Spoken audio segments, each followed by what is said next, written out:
পটুয়াখালীর পথে জুলাইয়ের শহীদ কন্যা লামিয়ার লাশ দাফন হবে বাবার কবরের পাশে। মাগুরায় শিশু আসিয়া ধর্ষণ ও হত্যা মামলায় সাক্ষ্য শুরু। 11 বছর নারায়ণগঞ্জে চাঞ্চল্যকর 7 খুনের বিচার না পেয়ে হতাশ স্বজনরা। আদালতের সামনে আইনজীবী সহ স্থানীয়দের মিছিল। IMF এর কিস্তির $239 কোটি ঋণ নিয়ে অনিশ্চয়তা, শর্ত পূরণের অগ্রগতি না হয় অসন্তোষ।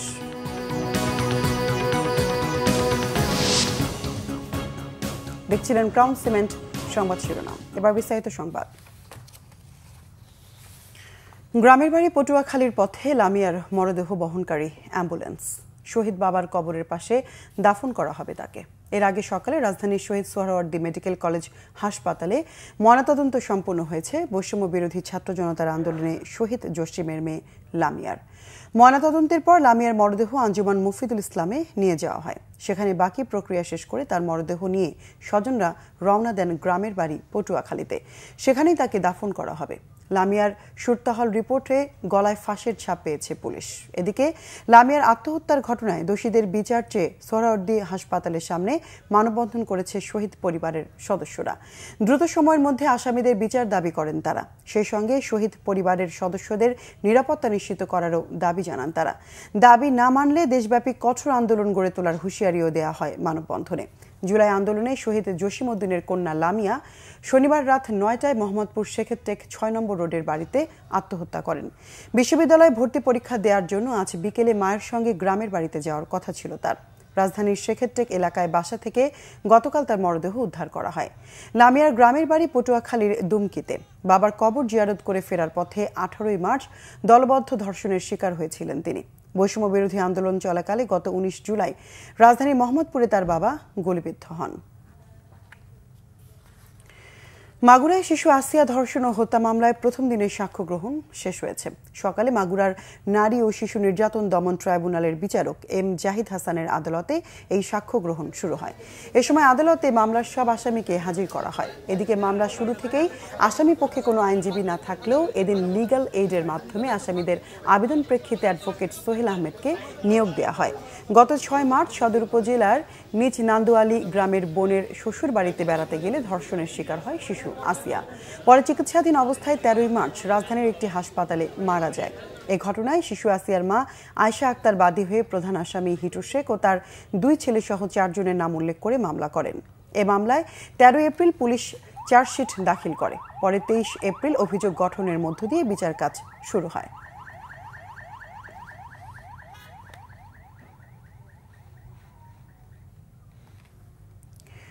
নারায়ণগঞ্জে চাঞ্চল্যকর 7 খুনের 11 বছর আজ। হত্যার 33 মাস পর আদালতের রায় কিছুটা আশার আলো ফুটলেও আর এগোয়নি বিচার কাজ। এতে হতাশ ভুক্তভোগী পরিবার। রায় কার্যকরের দাবিতে আদালত প্রাঙ্গণে মানববন্ধন করেছেন আইনজীবীরা। মামলা নিষ্পত্তির জন্য দিয়েছেন 15 দিনের আলটিমেটাম। নারায়ণগঞ্জ প্রতিনিধি আফজাল হোসেন পন্টির তথ্য ছবিতে ডেস্ক রিপোর্ট।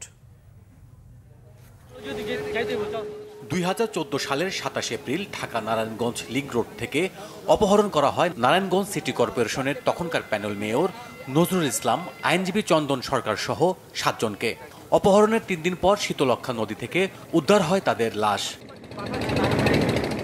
হত্যাকাণ্ডে জড়িত থাকায় 2017 সালে সাবেক কাউন্সিলর নূর হোসেন, র‍্যাব 11 এর তৎকালীন অধিনায়ক তারেক সাইদ, অপর 2 কর্মকর্তা major Arif, lieutenant commander Rana সহ 26 জনের মৃত্যুদণ্ড আদেশ দেন আদালত। পরে আসামিরা আপিল করলেও নিষ্পত্তির অপেক্ষায় মামলাটি কেটে গেছে 7.5 বছর। মামলার লিভ টু আপিল নিয়ে শেখ হাসিনা সরকারের সমালোচনা করেন বাদীপক্ষের আইনজীবী। তৎকালীন সরকার দ্রুত সময়ের মধ্যে এটার এই রিভিশনটা নিষ্পত্তি করবেন এবং আসামিদের যে সাজা সেটা কার্যকরের ব্যবস্থা করবেন, কিন্তু সরকার সেটা করে নাই। তাদেরকে প্রচ্ছন্ন সহায়তা করে এই মামলার বিচারকে বিলম্বিত করেছে। মামলা নিষ্পত্তির জন্য কাজ চলছে বলে জানান এই আইনজীবী।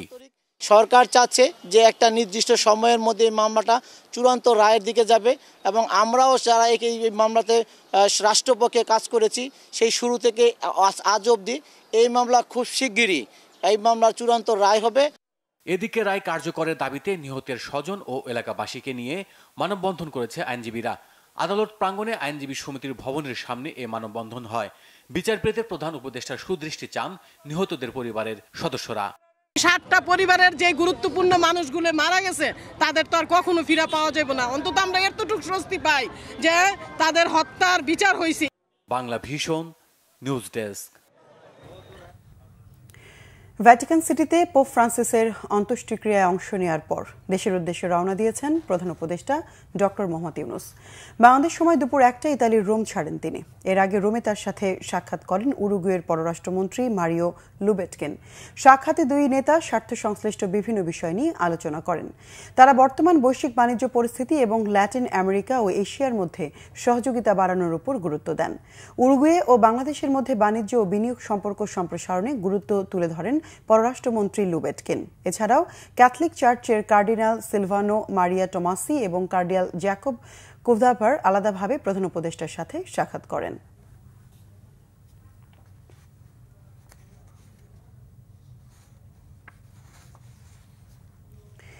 আগামী জাতীয় সংসদ নির্বাচনকে অন্তর্ভুক্তিমূলক দেখতে চায় international institute for democracy and electoral assistant IDA।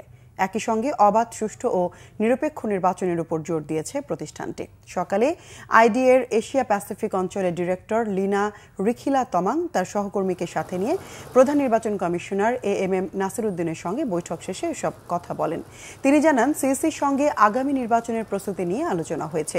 একই সঙ্গে সংস্কার কাজের অগ্রগতিও জানিয়েছেন প্রধান নির্বাচন কমিশনার। বর্তমান কমিশনের দায়িত্ব মানুষের প্রত্যাশা অনুযায়ী নির্বাচনের আয়োজন করা। এর মধ্য দিয়ে দেশের গণতন্ত্র পুনঃপ্রতিষ্ঠা হবে বলেও আশা করেন লিনা রিখিলা তমাং। আগামী সংসদ নির্বাচনে পর্যবেক্ষক পাঠানোর বিষয়েও আলোচনা করেন তারা।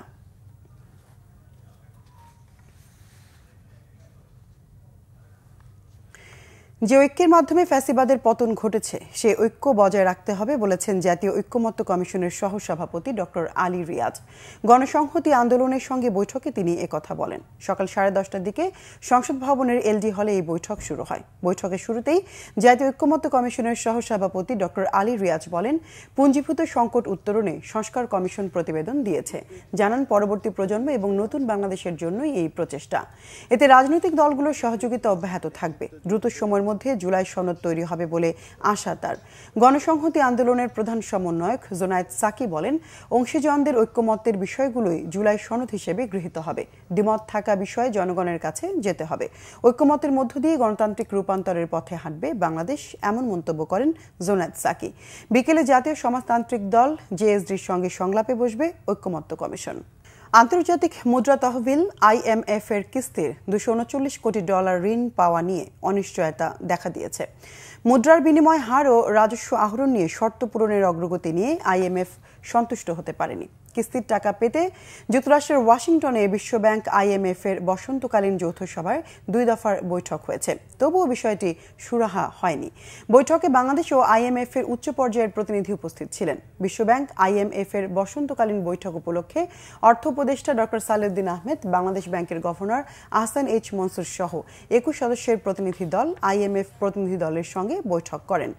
IMF-এর ঋণ কর্মসূচির আওতায় 5 কিস্তির বাংলাদেশ এখন পর্যন্ত 3টি কিস্তিতে $231 কোটি পেয়েছে। চতুর্থ কিস্তির অর্থ পাওয়ার কথা ছিল গত ডিসেম্বরে, তবে এখনো পর্যন্ত সেই অর্থ পাওয়া যায়নি। মালয়েশিয়া যেতে না পারা 17,777 জনের টাকা ফেরত দেয়া ও দোষীদের বিরুদ্ধে আইনগত কী পদক্ষেপ গ্রহণ করা হয়েছে তা 27 আগস্টের মধ্যে জানাতে নির্দেশ দিয়েছে হাইকোর্ট। বিচারপতি ফাহমিদা কাদের ও বিচারপতি মুবিনা হকের বেঞ্চ এই আদেশ দেন। মালয়েশিয়ায় 20,000 কোটি টাকা পাচারের ঘটনায় রবিবার হাইকোর্টে প্রতিবেদন দেয় প্রবাসী কল্যাণ মন্ত্রণালয়। তাতে 17,000-এর বেশি কর্মী মালয়েশিয়া যেতে না পারায় রিক্রুটিং এজেন্সিকে দায়ী করা হয়। মালয়েশিয়ায় শ্রমিক যেতে না পারার ঘটনায় সে সময় রিট করেন আইনজীবী তানভীর আহমেদ। রিটে দাবি করা হয়, যেসব কর্মী সব টাকা পরিশোধ এবং ভিসা পাওয়ার পরও যেতে পারেনি তার সব দায় রিক্রুটিং এজেন্সিগুলোর। তারা ভুক্তভোগীদের সব টাকা ফেরত দিতে বাধ্য। তবে এরই মধ্যে এজেন্সিগুলো কোনো ক্ষতিপূরণ দিয়েছে কিনা কিংবা দিলে কত শতাংশ দিয়েছে সেসবের কোনো তথ্য প্রতিবেদনে না থাকায় 27 আগস্ট পূর্ণাঙ্গ প্রতিবেদন দিতে নির্দেশ দেয় আদালত।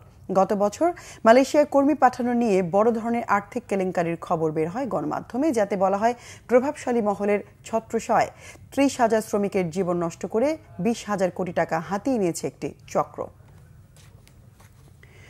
নোয়াখালীর উপকূলীয় উপজেলা সুবর্ণচর ও সদরের দক্ষিণাঞ্চলে পানির তীব্র সংকট দেখা দিয়েছে। গভীর অগভীর নলকূপেও পানি মিলছে না। খাবার পানি, গোসল ও গৃহস্থালির কাজে ব্যবহারের পানির জন্য রীতিমতো হাহাকার চলছে। অপরিকল্পিতভাবে নলকূপ স্থাপন করে ভূগর্ভস্থ পানির যথেচ্ছ ব্যবহার এবং খালবিল সহ ভূ উপরিভাগের প্রাকৃতিক জলাধারগুলোর বেহাল দশার কারণেই এমন পরিস্থিতি বলছে এলাকাবাসী। জিও হাইড্রোলজিক্যাল সার্ভে করে দ্রুত সমস্যার সমাধানের দাবি সংশ্লিষ্টদের। নুরুল আমিনের তথ্য ছবিতে ডেস্ক রিপোর্ট। এক সময়ের প্রাকৃতিক পানির আধার নোয়াখালীর উপকূলীয় উপজেলা সুবর্ণচর ও সদর দক্ষিণাঞ্চলের মানুষ গত 2 মাস ধরে পানির অভাবে চরম দুর্বিষহ জীবন কাটাচ্ছে। দিনের পর দিন ভূগর্ভের পানি অনিয়ন্ত্রিত ব্যবহারের ফলে গৃহস্থালী কাজেও এখন নলকূপে পানি পাওয়া যাচ্ছে না। আশপাশের খাল, বিল, পুকুর, জলাশয়গুলোও পানি শূন্য। স্থানীয়রা খাবার পানির জন্য দূর দূরান্তে ছুটে যাচ্ছে, নয়তো বাজার থেকে কিনতে হচ্ছে বিশুদ্ধ পানি। পুকুরের নোংরা পানি ব্যবহার করে স্থানীয়রা ডায়রিয়া, আমাশয় ও নানা চর্মরোগ সহ বিভিন্ন রোগে আক্রান্ত হচ্ছে। টিউবওয়েলে পানি নাই, রান্না বাইলেও হানি হানি গা গোসল দিতে মারি দাও, ছেলে মেয়ের অনেক রোগ ব্যাধি গেছে। জেলার সুবর্ণচর ও সদর দক্ষিণাঞ্চলে অপরিকল্পিত কৃষি, বিশেষ করে ইরি ও বোরো ধান চাষাবাদের কারণে সেচ পাম্পের মাধ্যমে ভূগর্ভের পানি তুলে নেয়ার কারণে পানির স্তর নিচে নেমে গেছে। অভিযোগ স্থানীয়দের। পুকুরে যে পানিগুলো খুব ময়লা হয়ে গেছে। সেচ পাম্পগুলোতে পানি উত্তোলন করার কারণে পানির তীব্র সংকট দেখা দিচ্ছে সুবর্ণচর। পানি সংকটের স্থানীয় সমাধানে সব পক্ষের সাথে আলোচনা করে ব্যবস্থা গ্রহণের কথা জানান নোয়াখালী কৃষি সম্প্রসারণ অধিদপ্তর এবং কৃষি উন্নয়ন কর্পোরেশন। দীর্ঘদিন ধরে বৃষ্টি না হওয়া আমাদের ভূগর্ভস্থ লেয়ারটা যে নিচে নেমে গেছে সেটা আবার ফিল হয়। ধান চাষ থেকে সরে এসে কম পানির প্রয়োজন হয় এইরকম ফসল চাষাবাদের দিকে কৃষকদেরকে আমরা উদ্বুদ্ধ করার চেষ্টা করছি। এভাবে চলতে থাকলে আগামী কয়েক বছরের মধ্যে ওইসব এলাকায় মানুষের বসবাস অসম্ভব হয়ে পড়বে বলে মনে করেন জনস্বাস্থ্য প্রকৌশল অধিদপ্তর নোয়াখালীর নির্বাহী প্রকৌশলী।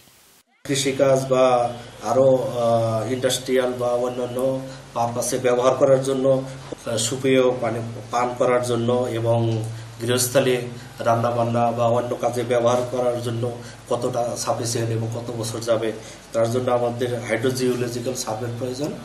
পানি সংকট মোকাবেলায় স্বল্প ও দীর্ঘমেয়াদী সমন্বিত পরিকল্পনা নেওয়া হয়েছে বলে জানান উপজেলা নির্বাহী কর্মকর্তা।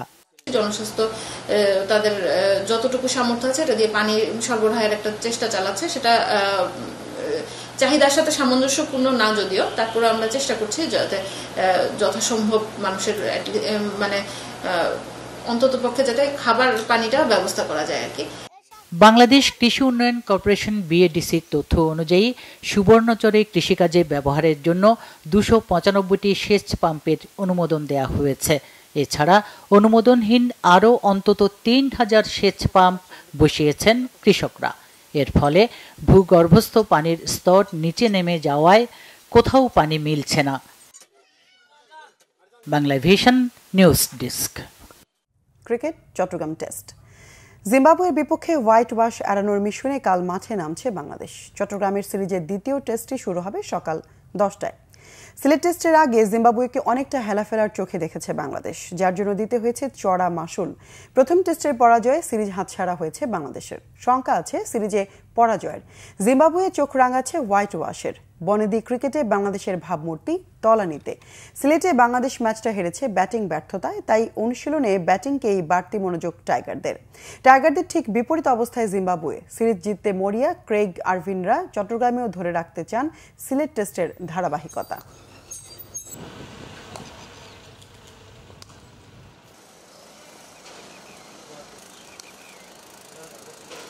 I think we know as a unit we didn't.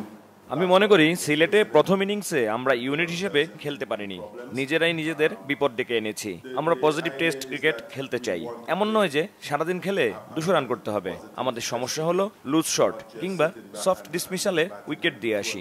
এখান থেকে পরিত্রাণের উপায় বের করতে হবে। That and you keep mentioning it in the press transition. সংবাদ শেষ করব ক্রাউন সিমেন্ট শিরোনামগুলো আরেকবার জানিয়ে। পটুয়াখালীর পথে জুলাইয়ের শহীদ কন্যা লামিয়ার লাশ দাফন হবে বাবার কবরের পাশে। মাগুরার শিশু আসিয়া ধর্ষণ ও হত্যা মামলায় সাক্ষ্য শুরু। 11 বছরেও নারায়ণগঞ্জের চাঞ্চল্যকর 7 খুনের বিচার না পেয়ে হতাশ স্বজনরা।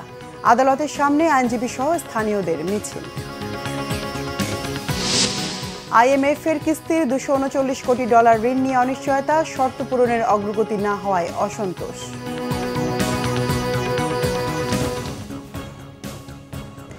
দর্শক, ছিল এখনকার মতো। পরের সংবাদ বিকেল 4টায়, এর আগে 3টায় রয়েছে নিউজ টপ 10। এছাড়া বাংলাভিশন সংবাদ ও সংবাদ সংশ্লিষ্ট অনুষ্ঠান দেখতে ভিজিট করুন www.bvnews24.com ও facebook.com/banglavisionnews এবং সাবস্ক্রাইব করুন youtube.com/banglavisionnews। এতক্ষণ সঙ্গে থাকায় ধন্যবাদ সবাইকে।